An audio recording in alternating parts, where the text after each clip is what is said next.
video. How The Rock tried and failed to take over DC. I like, bro, The Rock is effing cringe, man. He ruined the Adam franchise, Shazam. He literally did. He was trying to lead.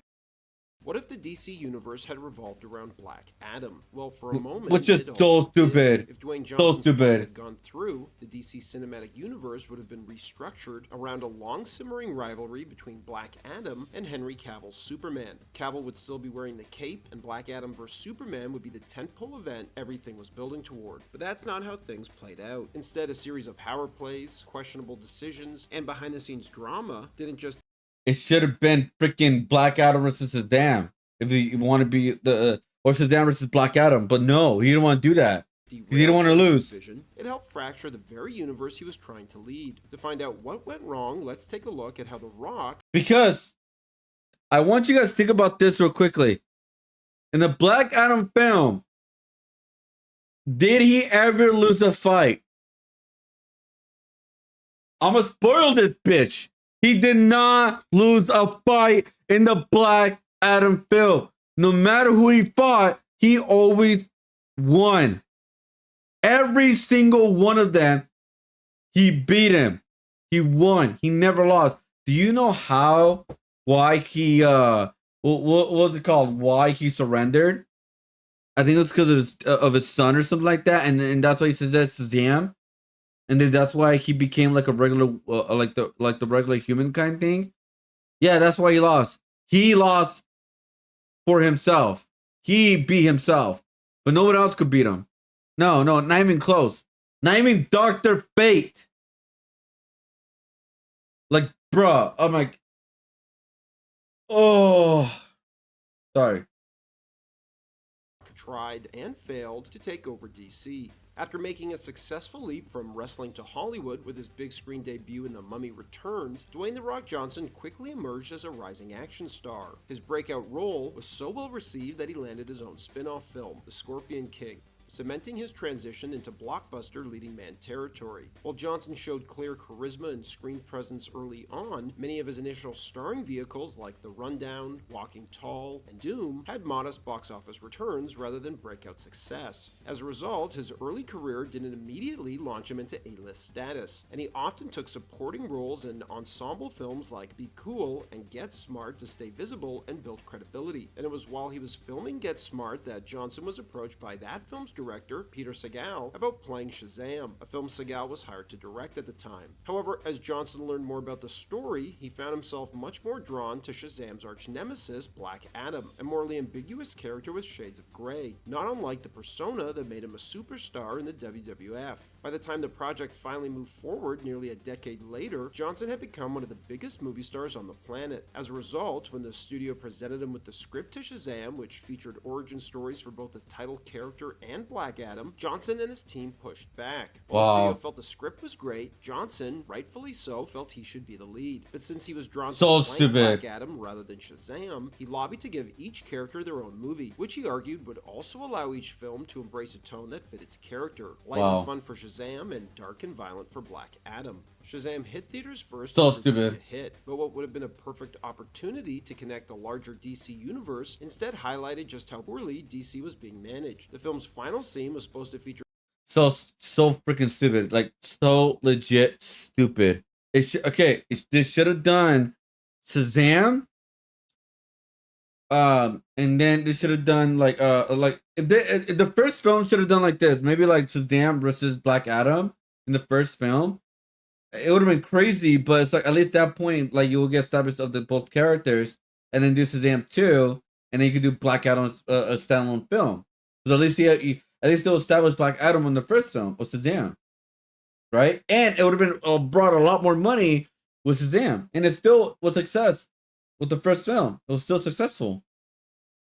So at the time, it was like, all right, if you want to do Black Adam by itself, you need to establish the character first. AKA him getting his ass kicked by Shazam, the hero. But why did the hero did not kill Black Adam? What happened to Black Adam? How we are going to continue this character, Black Adam? Why does he become a anti-hero and not a full villain? Like these questions, it could have been answered in his own standalone film. But no, he did not even want to do that. They could have killed it on the first film. They could have done really crazy stuff. But no, he wanted to be like, I want to be the main character. I'm the main. Oh my god. A surprise cameo by Superman, who would sit down for lunch and have a conversation with Shazam and Freddy, teasing a larger shared world. But in a movie that underscored the disjointed state of DC's planning, Shazam's Zach Levi would say that they tried desperately to get Henry Cavill but were thwarted. Reportedly, Cavill, or his agent, Danny Garcia, who is also The Rock's ex-wife and agent, felt the offer for the cameo was too low, and declined unless Cavill was paid what he believed he was worth. Other sources claimed the holdout was a strategic move by Garcia to negotiate a new Superman deal, as Cavill had only one film left on his contract, the still unmade Man of Steel 2. Regardless, negotiations broke down, and with Cavill unavailable, the scene was awkwardly shot using Zach Levi's stunt double, seen only from the neck down. It was a kind of sloppy world building you'd never see in a Marvel film. For example, when Robert Downey Jr. was written to the Incredible Hulk's post-credits scene, he showed up, because even in the early days, Downey and Marvel understood that these moments mattered when it came to building a cohesive shared universe, and they treated them with the care and commitment they deserved. As a result, the experience reportedly led to a straining in the relationship between Cavill, Garcia, and Warner Brothers. During this period, DC's box office fortunes began to decline. After Zack Snyder exited Justice League, an internal shakeup followed the film's disappointing performance. Warner Brothers brought in Walter Hamada, a former New Line cinema executive known for producing horror hits like It and The Conjuring, to lead DC films. His mandate was to shift the franchise away from being driven by a single filmmaker, namely Zack Snyder, and toward a broader, more commercially viable strategy. But despite a massive hit with Aquaman and a strong showing from Shazam, he started good. Birds of Prey, Wonder Woman, so bad, soft reboot of the Suicide It was okay, not the worst. The box office. After Black Adam was shot and edited, the film performed disastrously at a test screening. It was so bad. As poorly as Batgirl, which Warner Brothers would soon cancel entirely in favor of a tax write-off. Oh my god. President Walter Hamada would learn it was so bad. Cancellation at this screening from Warner Brothers executives. Furious at being left out of the decision, Hamada considered resigning, but ultimately agreed to stay on through Black Adam's release. In response to the film's poor reception, Warner Brothers ordered a cost. Honestly, I think Batgirl would have done better. Would have been a better film than Black Adam.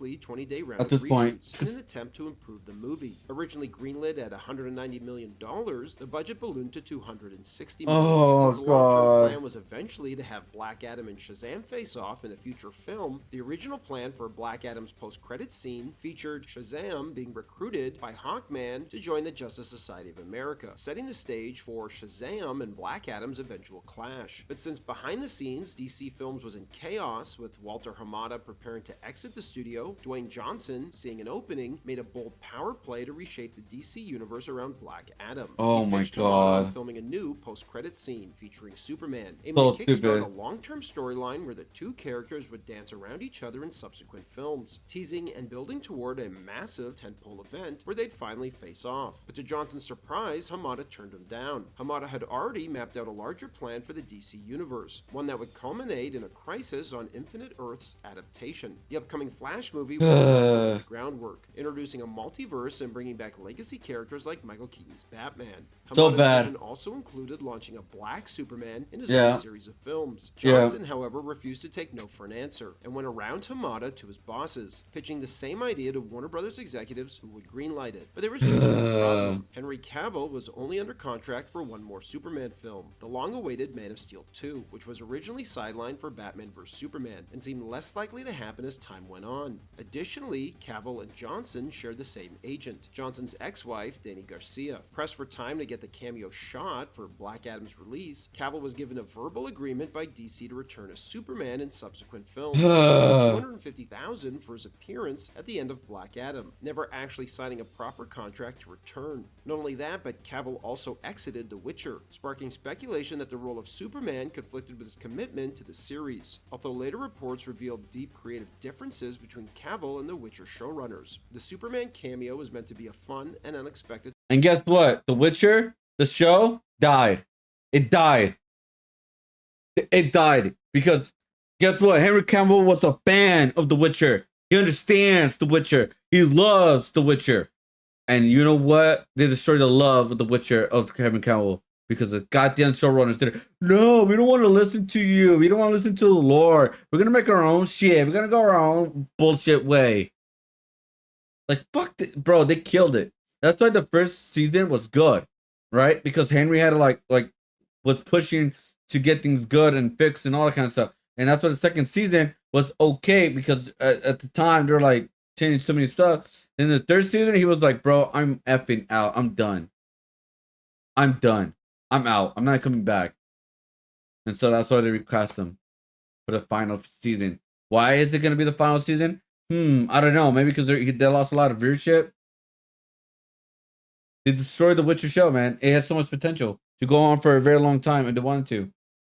Good surprise for fans, like most post-credit scenes are. But with Black Adam tracking modestly at the box office, The Rock began hinting at Cavill's return ahead of time in an effort to build buzz and boost ticket sales. Pressure was immense, as Johnson's entire plan to reshape the DC universe around Black Adam depended on the film's success. Johnson's efforts to position Black Adam as more than just Shazam's arch-nemesis ended up backfiring, hurting not just his own film but the Shazam sequel as well. After vetoing a planned post-credits cameo of Shazam and Black Adam and replacing him with Superman, Johnson also blocked the use of Black Adam characters in the Shazam Fury of the Gods post-credits scene. Stupid. As a result, DC was forced to awkwardly plug in characters from the Peacemaker TV series instead. When Black Adam was finally released, it underperformed both critically and commercially, effectively derailing Johnson's long-term plans to reshape the DC universe around his character. Around the same time, another major shakeup was unfolding behind the scenes. Warner Brothers was acquired by Discovery, and their CEO, David Zaslav, wasted no time outlining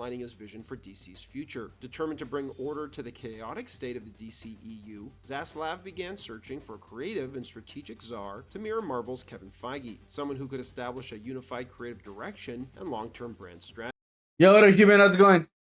He spoke openly about wanting to, which he is doing I won't say a phenomenal job because we don't know yet. We're gonna get the first film of this brand new DC universe with the Superman film coming out.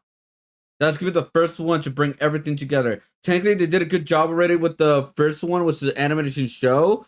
I forgot what they were called, but like that was like the first kind of like introduction of like the new DC. But a lot of people are not gonna watch the animated show compared to a movie. So yeah, Superman will be the first film for the brand new series. No cap. Wait, what? Wait, what? Wait, what? Say no cap on stack. But yeah. So yeah, Superman's gonna be the first film. The Batman is not connected to the DC, which is super weird. DC and build a 10-year plan modeled after Marvel Studios. As Walter Hamada prepared to step down, Zaslav launched a search for new leadership before hiring Guardians of the Galaxy writer-director James Gunn and producer Peter Safran, naming them the co-CEOs of the newly formed DC Studios. Wasting no time, the duo scrapped the previous regime's plans and announced a full reboot of the DC universe following the release of the remaining films already in the pipeline. Gunn saw Superman as the jewel in DC's crown and made rebooting the character his top priority. He also chose to write the script himself, reimagining Superman as a younger, more idealistic version of the hero, which meant Henry Cavill would not be You know, AJ, that's my cousin on God. AJ, wait, what? Returning to the role. Cavill, who had just returned to Superman for a cameo in Black Adam and publicly announced that he was returning to the role, now had to backtrack those comments as he felt like a pawn in The Rock's failed attempt to take over DC. Cavill would fire his agent, Danny Garcia, and while many speculated that it was the Black Adam Superman debacle, apparently him and Garcia had already parted ways before James Gunn officially announced that Superman would be recast, bringing Cavill's roller coaster return to an unceremonious end. In the end, Johnson's attempt to reshape the DC universe around himself back so stupid. Black Adam, traditionally Shazam's arch enemy, into the centerpiece of the DC universe. Johnson disregarded the character's roots and alienated fans who are familiar with the source material. To position Black Adam as a rival to Superman, he never seemed to ask AJ voting question: did audiences even want to see Black Adam face off against the Man of Steel in the first place? No. Have them tease a confrontation over a multi-film arc. No, they wanted Superman. Behind-the-scenes maneuvering alienated key players, and his misguided plan to sideline Shazam in favor of Superman while aggressively promoting what would be his own underwhelming film only deepened the disconnect. Instead of building a cohesive universe, he fractured it further. And guess what? He tried to do that with WWE recently. Yeah, is it the one that told me to watch some of those crime videos? Am I thinking about somebody else? Hold up.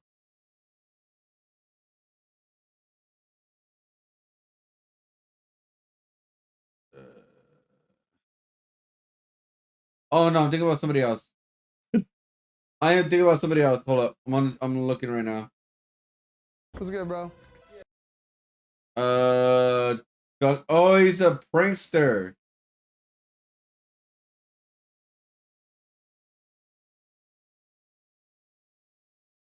He's a prank channel. Is still the prank channel still? Yeah, I don't watch. I don't watch pranksters, so I have no idea. I still don't. I have no idea to still do pranks on YouTube still. Yo, what up, Sylvius? Yeah, I don't know who that is. I thought you were talking about somebody else. Never mind. Because I remember someone came in and like asked me like to do crime videos and all that. How we doing, bro? We're doing good. We're just shitting on The Rock. Why you guys don't like The Rock, guys? Personal brand building over storytelling and leaving both the Black Adam and Shazam franchises worse off in the process. Rather than saving DC, Johnson helped accelerate the collapse of a shared universe already on shaky ground. Thanks for watching, everybody, and don't forget to like and subscribe to Bullets and Blockbusters for more great content. But yeah, they pretty much did ruin the DC, pretty much The Rock, and then he pretty much did ruin WWE in a recent year, actually. Because they made it like a big moment for him to be in WrestleMania. He decided not to, but it was like a weird thing, and he pretty much ruined a lot of the WWE plans and all that kind of stuff too as well.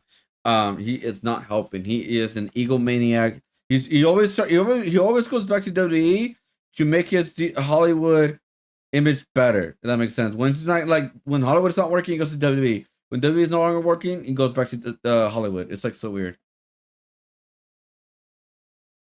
How you doing? I'm doing great.